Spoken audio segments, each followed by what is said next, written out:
कृषि उत्पादन के बाद अब अगला बिंदु जो है जिसे हमें समझना है और जो हमारे इस अध्ययन का हिस्सा है वह है ग्रामीण समुदाय। जब हम ग्रामीण समुदाय की बात करते हैं तो उसमें कौन कौन समाहित होते हैं, किन किन का समायोजन, किस तरह से वर्गों का समायोजन और किन किन वर्गों का समायोजन किया गया है, ये देखना है। उपर्युक्त जानकारी से तो स्पष्ट है कि कृषि उत्पादन में किसानों की बहुत महत्वपूर्ण भूमिका थी।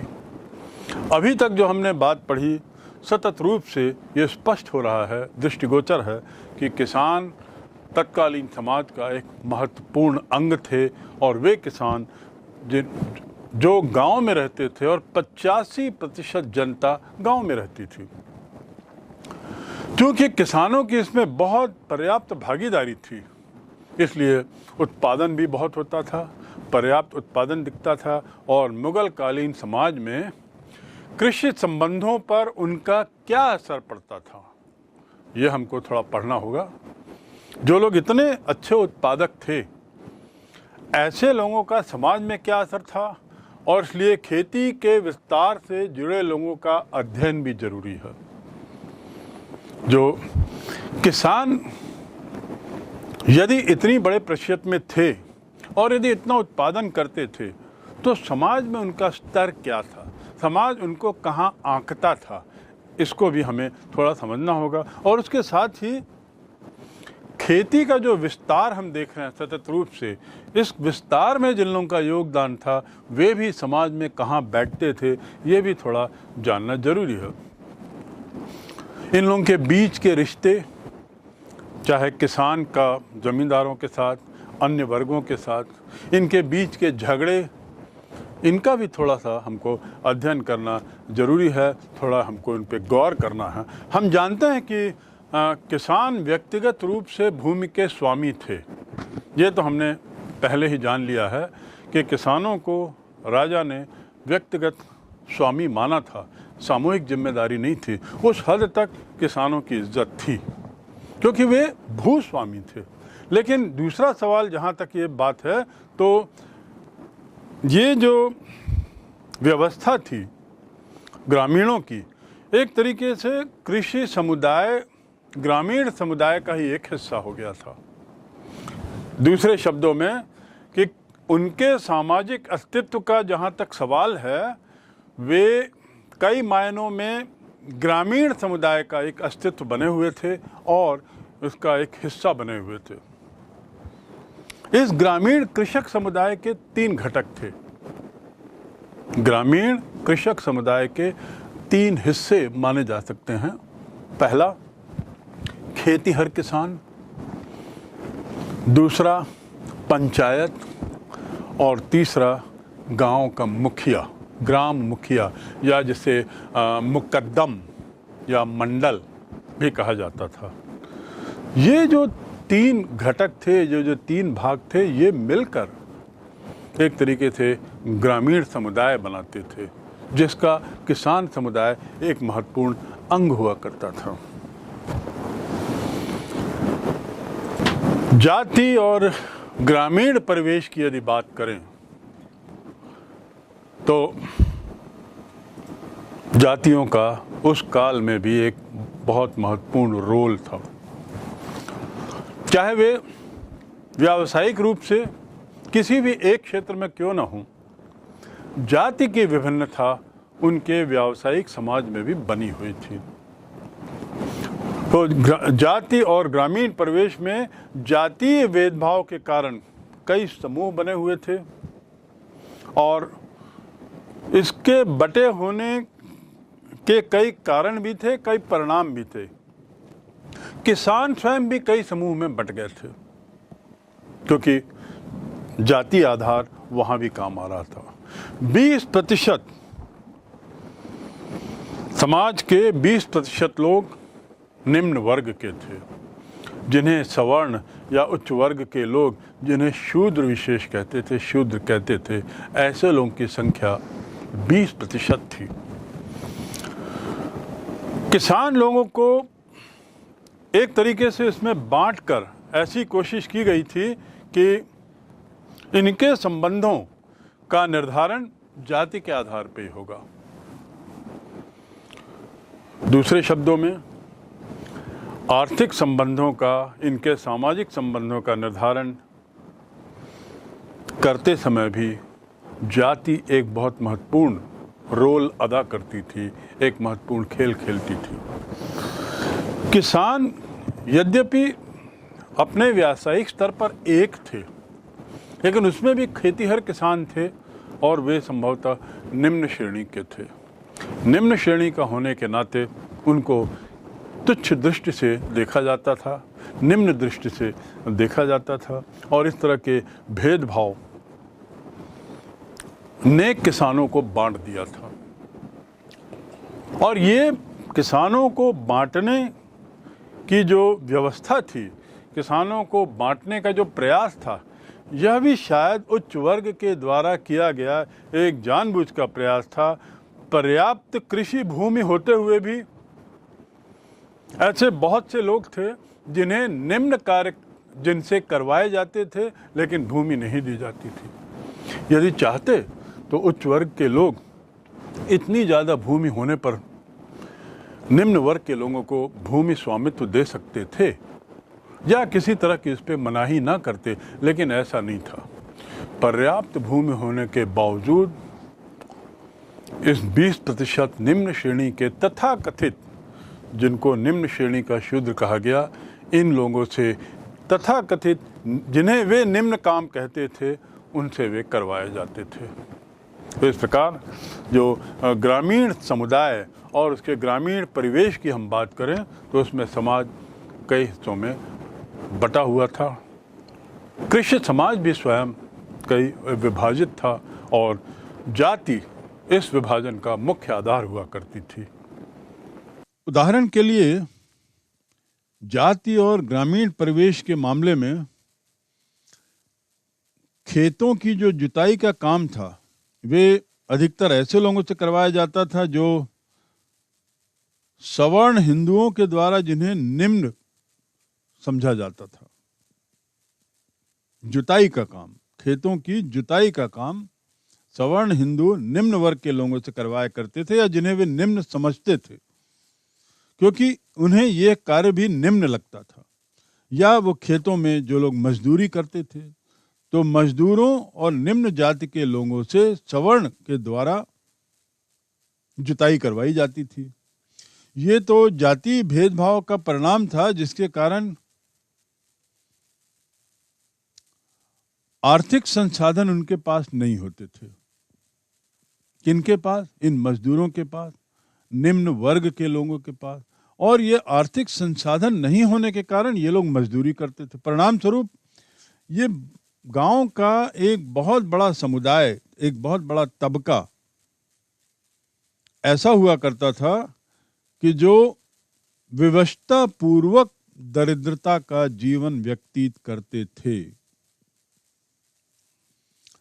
एक विशाल भाग का, ये समाज के एक बहुत बड़े भाग का हिस्सा था, बहुत बड़ा तबका होता था जो दरिद्रता की जीवन जीता था, क्योंकि उनके पास खुद के आर्थिक संसाधन नहीं थे और ये काफी कुछ कृषि की मजदूरी पर निर्भर थे।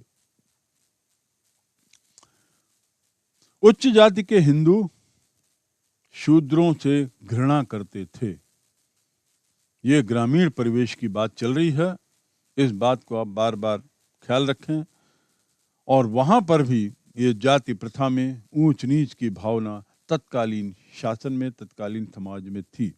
वे घृणा करते थे और किसी भी तरह का सामाजिक मेलजोल भी नहीं रखते थे।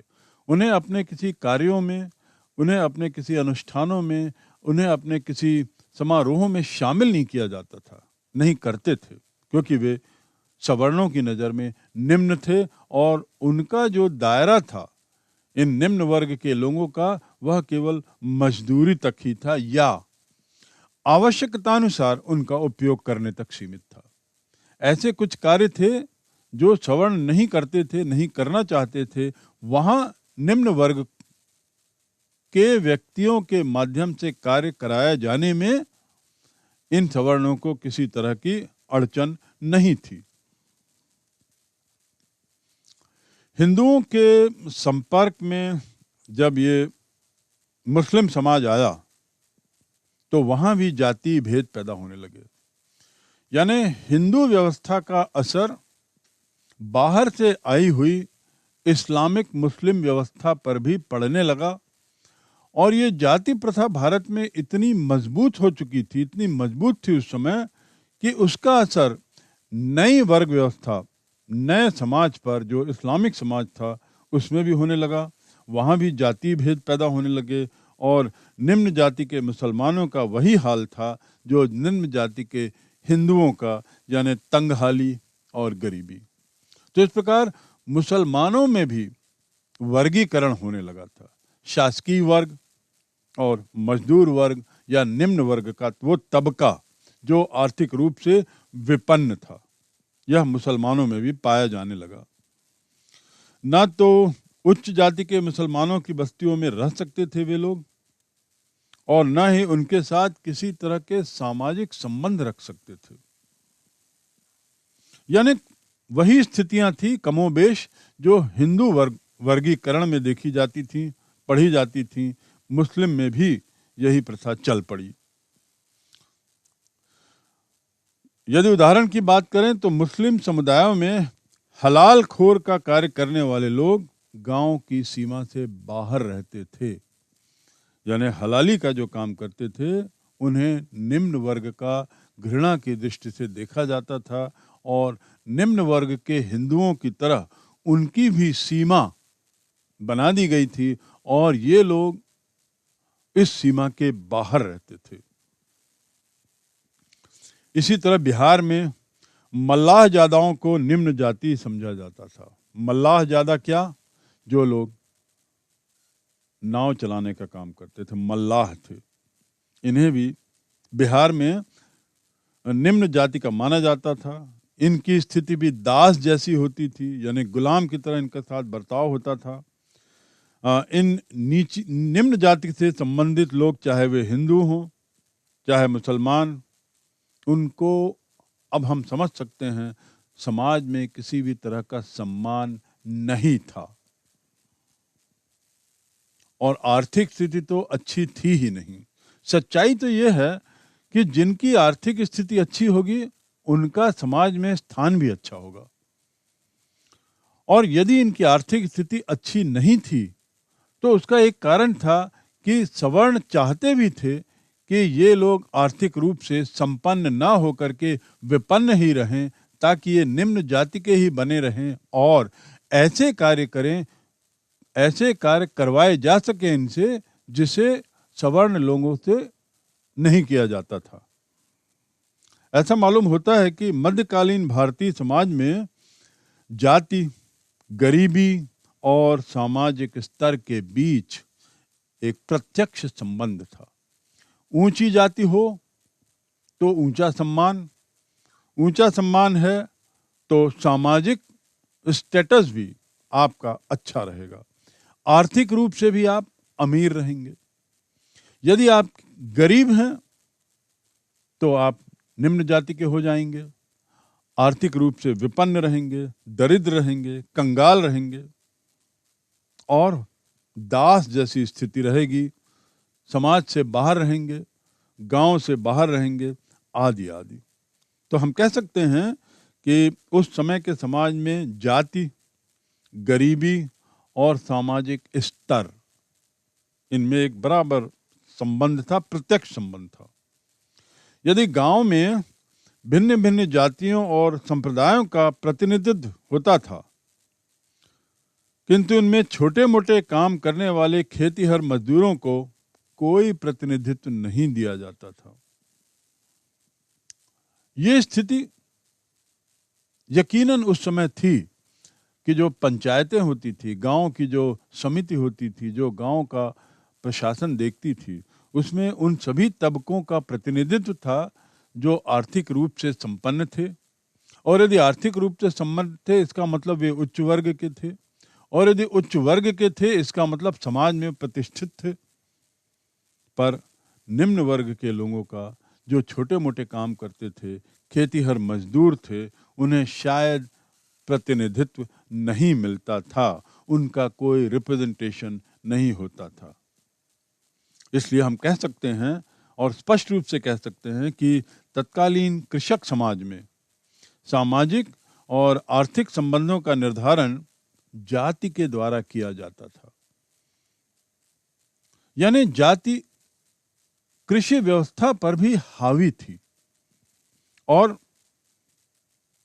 किसानों को हीन दृष्टि से, खासकर मजदूरों को निम्न दृष्टि से, निम्न वर्ग का मानते हुए हीन दृष्टि से देखा जाता था।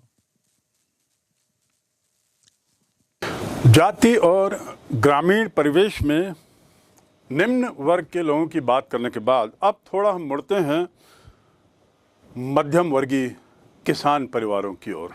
आखिर उनकी स्थिति कैसी थी? मध्यम वर्गीय किसान परिवार, उनकी स्थिति वास्तव में ऐसी नहीं थी जैसी कि निम्न वर्ग की थी। 17वीं शताब्दी, 16वीं 17वीं शताब्दी के जो ग्रंथ हैं, जो विवरण हैं, उसमें तो मालूम पड़ता है कि मारवाड़ी राजपूत, उनका भी उल्लेख किसान के रूप में किया गया है। साथ ही जाटों को भी उसमें जोड़ा गया है। अब ये जाट, मारवाड़ी राजपूत, ये लोग किसान की श्रेणी में आने में कोई हिचक नहीं रखते थे, किंतु जाति व्यवस्था में राजपूतों के नीचे थे जाट, उनसे निम्न थे। ये व्यवस्था भी उस वर्ग सिस्टम में बनी हुई थी, वर्ग प्रथा में बनी हुई थी। जो आधुनिक उत्तर प्रदेश है, जहाँ वृंदावन है, वृंदावन का जो क्षेत्र है, उसके आसपास गौरव जाति, गौरव समुदाय जो कहलाता है, वो गौरव समुदाय शताब्दियों से जमीन की जुताई कर रहा था, यानी कृषि में जुड़ा हुआ था। किंतु 17वीं सदी में उन्होंने राजपूत होने का दावा कर दिया और इस तरीके से वे अपने को राजपूत के रूप में समाज में सामने रखने लगे। शायद उससे उनको यह फायदा था कि इनकी जो जाति थी थोड़ी ऊपर उठ गई, शायद जाट से भी ऊपर हो गया। पशुपालन, बागवानी और उसके बाद उसमें जो लोग कार्य करते थे, मूल रूप से अहीर, गुर्जर और साथ ही माली, इन जातियों का भी सामाजिक स्तर उनकी आर्थिक स्थिति के साथ साथ बढ़ने लगा। दूसरे शब्दों में, ये जो जातियां थीं, सामाजिक दायरे में तो ये सामाजिक वर्गीकरण के अनुसार तो ये काफ़ी निम्न थीं, लेकिन जैसे जैसे इनकी आर्थिक संपन्नता बढ़ती गई, जैसे जैसे ये आर्थिक रूप से धनी होते गए, वैसे ही वैसे इनका समाज में जो स्तर था, सामाजिक स्तर की मैं बात कर रहा हूँ, वह भी उठता गया। गुर्जर, माली, अहीर। पूर्वी क्षेत्र की ओर यदि बात करें, यानी बंगाल, उड़ीसा, असम की तरफ, तो वहाँ पे तो सदगोप और कैवर्त, ये पशुपालन और मत्स्य पालन, ये पशुपालक थे और मत्स्य पालन भी करते थे, मछुआरे थे। ये जातियां भी सामाजिक स्तर में ऊपर आ गई। तो इस प्रकार हम ऐसे अनेक उदाहरण देखते हैं जिसमें निम्न श्रेणी में रहने वाली जातियां अपनी आर्थिक संपन्नता के साथ साथ समाज में भी ऊपर आने लगी। और मात्र ऊपर ही नहीं आती थी, ये अपने को किसान कहने में इन्हें एक तरीके से सरलता थी। किसान कहने में इन्हों एक तरीके से इनको गौरव मिलता था और इस प्रकार सामाजिक स्तर में ऊपर उठकर किसानों जैसी स्थिति ये पाने लगे। इसका मतलब इससे पूर्व ये लोग काफ़ी निम्न स्तर में थे और अब किसानों के स्तर पर आने लगे। बात स्पष्ट हो जाती है।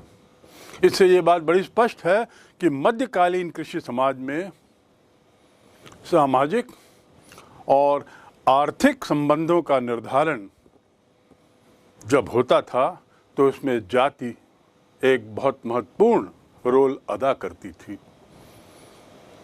दूसरे शब्दों में सामाजिक, आर्थिक स्थिति और जाति व्यवस्था, इन तीनों के बीच में एक प्रगाढ़ संबंध था। एक तरीके से ये तीनों एक दूसरे के साथ जुड़े हुए थे।